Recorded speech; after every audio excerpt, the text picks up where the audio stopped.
Bumili kami ng lumang bahay malapit sa bayan. Matagal na itong walang nakatira, luma na ang struktura at napapaligiran ng matatandang puno na halos takpan na ang buong bahay. Mura lang ito at sapat na ang espasyo para sa aming mag-iina. Ako si Vanessa, kasama ko ang aking asawang si Rene at ang aming 7 taong gulang na anak na si Leo. Noong una, wala kaming napansing kakaiba. Medyo malungkot lang ang paligid at laging malamig ang hangin kahit tanghaling tapat. Sinabi sa amin ng dating may-ari na mayroong daw nakakandadong pinto sa pinakailalim ng bahay, sa dulo ng madilim na pasilyo sa baba ng hagdan. Huwag niyo na lang buksan yan, paalala niya. Puno lang yan ng mga lumang gamit at basura mula pa noong itinayo ang bahay. Nakalimutan na ang susi at wala nang halaga ang mga bagay na naandon. Sumang-ayon lang kami sa sinabi niya. Akala namin ay ayaw niya lang mag-abot ng gamit, kaya iniwan na lang namin ang pinto. Nakasarado ito, matigas ang kahoy at puno ng alikabok at sapot ng gagamba. Walang hawakan, kundi isang malaking bakal na kandado na matagal ng kalawangin. Nagsimula ang lahat doong 3 gabi namin doon. Isang gabi, nagising kami dahil sa iyak ni Leo.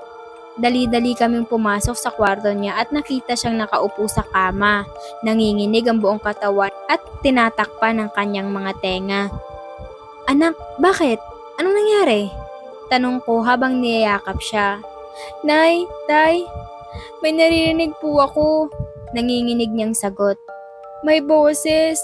Bumubulong ng napakahina galing sa ilalim ng sahig. Tinignan namin ni Rene ang sahig. Kahoy lang ito, makapal at matibay. Baka panaginip lang yan, Leo. Walang tao sa ilalim ng sahig natin, sabi ni Rene, habang hinahaplos ang ulo ng bata. Pero hindi tumigil doon ang mga pangyayari. Gabi-gabi, pare-pareho ang reklamo ni Leo. Sinasabi niyang may mga boses na bumubulong, nagtatawanan ng mahina at minsan may parang kumakalmot sa ilalim ng sahig. Parang kuko na pilit na tumatagos mula sa ibaba. Hindi lang si Leo ang nakakaramdam nito. Ako rin, tuwing gabi, kapag tahimik na ang lahat, naririnig ko rin ito. Napakahina, halos hindi mo mapansin, pero nandun. Parang daang-daang tinig na sabay-sabay na bumubulong ng mga salitang hindi ko maintindihan. At ang amoy, laging may amoy na parang nabubulok na karne at tuyong dugo. Isang hapon, habang wala si Rene at naglalaro lang si Leo sa labas, napadaan ako sa pasilyong patungo sa ilalim ng bahay. Doon, sa harap ng nakakandadong pinto, nakita ko ang isang bagay na nagpatayo sa aking mga balahibo. Ang matagal ng kalawangin at hindi nagagalaw na kandado ay nakabukas. Nakahawi ito at nakadikit lang sa pinto, parang kakatanggal lang. Ang pinto naman ay bahagyang nakaawang. Mula sa siwang nito, lumalabas ang malamig na hangin na may masangsang na amoy. Amoy ng kamatayan at kadiliman. Kinabahan ako. Naalala ko ang paalala ng dating may-ari at ang mga sinabi ni Leo. Pero dahil sa kuryosidad at pagkagusto kong malaman kung ano ba talaga ang nandun, dahan-dahan kong tinulak ang pinto. Malakas ang tunog ng lumang kahoy. Ang loob ay isang maliit na silid, halos walang ilaw at puno ng mga lumang gamit na nabubulok na. Ang mga upuang sira, mesa na walang paa, mga baul na walang laman. Pero ang nakakuha ng atensyon ko ay ang dingding sa kabila.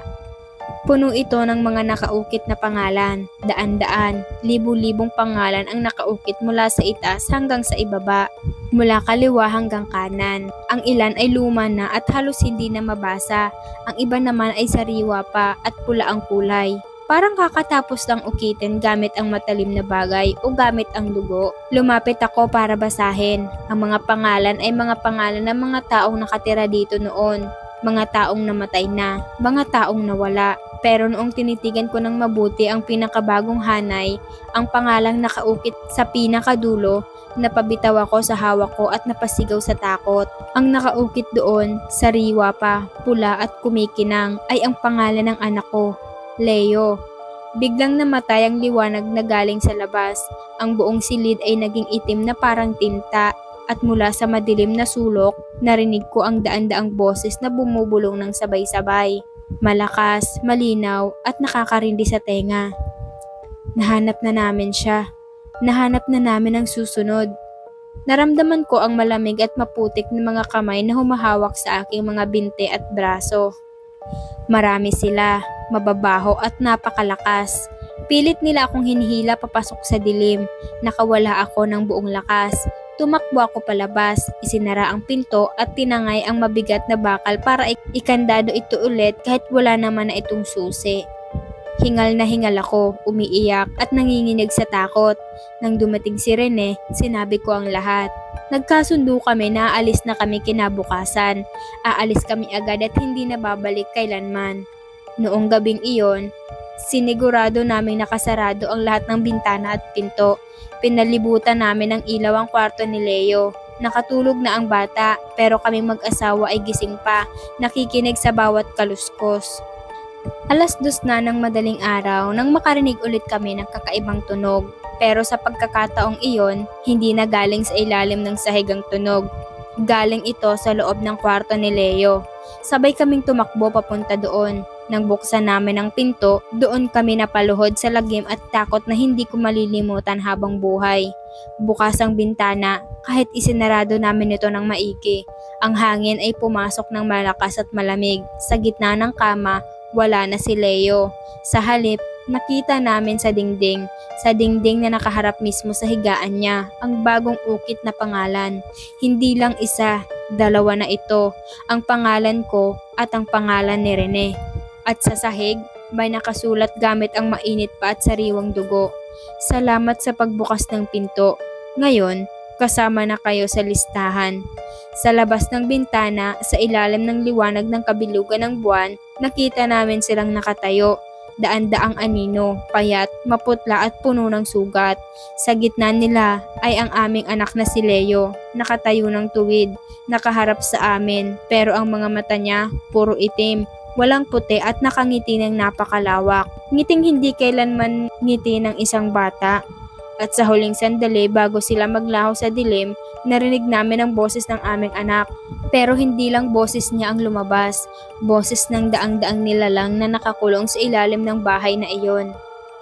Pumasok kayo, tumira kayo, at binuksan niyo ang pinto. Ngayon, mananatili kayo dito habang buhay kasama namin. Kinabukasan, wala nang nakakita sa amin. Ang bahay ay nanatiling sarado. Muli na namang walang nakatira.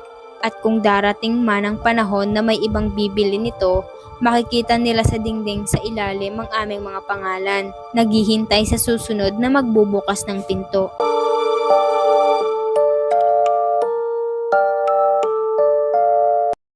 Hello mga mahal! Ang istoryang inyong napakinggan ay pawang-kathang isip lamang. Ganun pa man, huwag kakalimutang magdasal at laging mag-ingat.